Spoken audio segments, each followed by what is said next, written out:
Hi, it's time for Street Talk, your voice and your views on the issues in the news.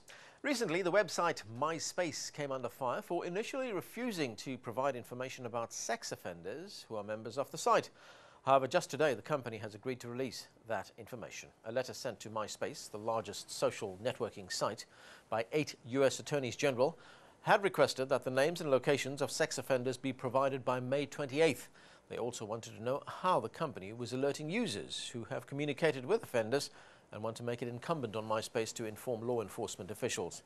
In response, the company blocked and removed thousands of profiles. MySpace had claimed that releasing the names would have been a violation of federal privacy laws. The issue created a lot of debate among our viewers. Let's have a look. Jalal from Abu Dhabi in the UAE has sided with the US attorneys. If you have evidence that helps convict sex offenders, it's your responsibility to hand that over to law enforcement officials. How can anyone think otherwise? Sarah in Pakistan believes people's privacy should be protected. If I were to join a site like MySpace, I would expect that my personal information would not be made public. Legally, they must protect any information I deem private. It would become a slippery slope if MySpace were to give up the information.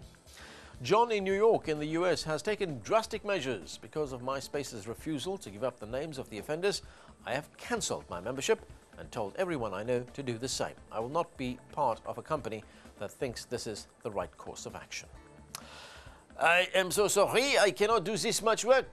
It's official. French employees have been declared the biggest whiners, while Irish workers are the happiest. This is according to a study, not my own personal opinion. Data was collected from 14,000 workers in 23 countries where they were asked about their satisfaction with their salary, working hours and work-life balance. Second in line after the French came the British, followed by the Swedes, and then the Americans and Australians. Of all the workers, the Japanese had the lowest morale but complained the least, closely followed by the Germans. I guess that explains why there are such a lot of worker strikes in France. Larry in Arizona in the United States isn't surprised by the findings. I think the entire world has known for a while that the French are the whiniest. This isn't groundbreaking news, although it's nice to make it official.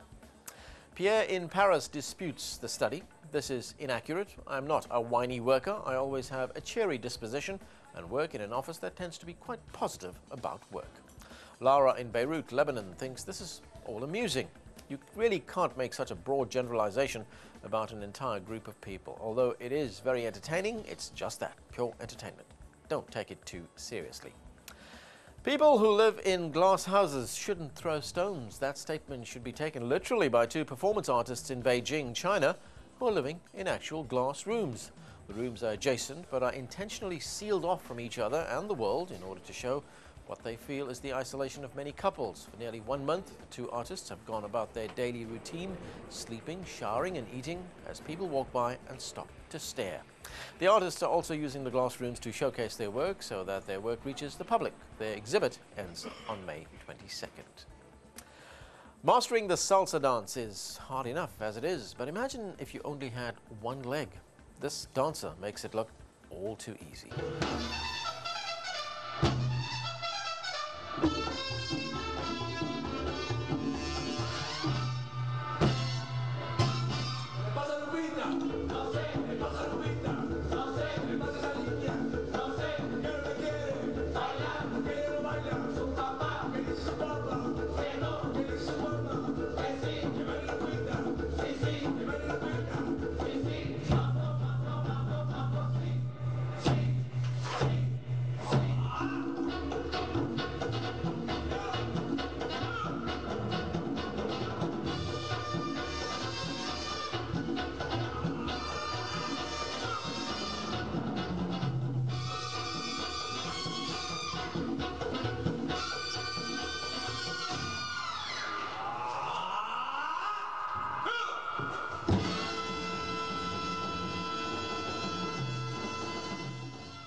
Absolutely remarkable and perfect timing as well. That's it. Until next time, do keep sending in your questions and comments and point us to anything interesting or amusing for Street Talk. Remember, what you see here isn't necessarily the view of Al Jazeera. Some of the content has been edited, but for time and space reasons only. And that's the talk on the street.